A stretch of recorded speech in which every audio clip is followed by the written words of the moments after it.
Hello అండి. ఈరోజు మా పిల్లల కోసం స్వీట్ పొటాటో రాగి పిండి కలిపి పరాటా బైట్స్ అయితే చేశాను. మంచి సమ్మర్ స్నాక్స్ అని చెప్పొచ్చండి, భలే ఉంటాయి. ఫస్ట్ అయితే స్వీట్ పొటాటో మీద తొక్క తీసేసి ఆవిరిలో ఉడకబెట్టేసుకోండి.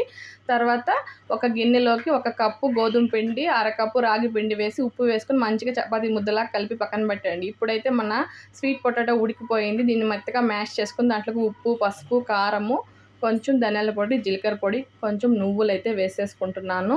తర్వాత చిల్లీ ఫ్లేక్స్, ఉప్పు, క్రష్ చేసుకున్న పల్లీలు, కొత్తిమీర వేసుకొని మంచిగా ముద్దలా కలుపుకున్నాక కొంచెం నెయ్యి కూడా వేసి కలుపుకొని సాఫ్ట్గా ఉంటుంది. ఇప్పుడు మన పిండిని చపాతీలాగా రోల్ చేసేసుకోండి. తర్వాత ఒత్తేసుకున్నాక మన స్వీట్ పొటాటోని దీని మీద బాగా అప్లై చేసేసుకొని రోల్ చేసేసుకొని కట్ చేసేసుకున్నామంటే మన పరాటా బైట్స్ అయితే రెడీ అయిపోతాయండి. ఒకసారి ఇలా ట్రై చేయండి, చాలా బాగుంటుంది. ఇప్పుడు మనం ఎత్తుకొని కొంచెం చేత్తో అట్ట నొక్కామంటే సరిపోతుంది. ఇప్పుడు ఒక ప్యాన్లోకి నెయ్యో నూనె వేసుకొని 2 పక్కల బాగా కాల్చుకొని తీసేసుకున్నామంటే సరిపోతుంది. ఒకసారి ట్రై చేయండి. వీడియో నచ్చిందా ఒక చిన్న లైక్ చేసి సబ్స్క్రైబ్ చేసుకోండి. బాయ్ అండి.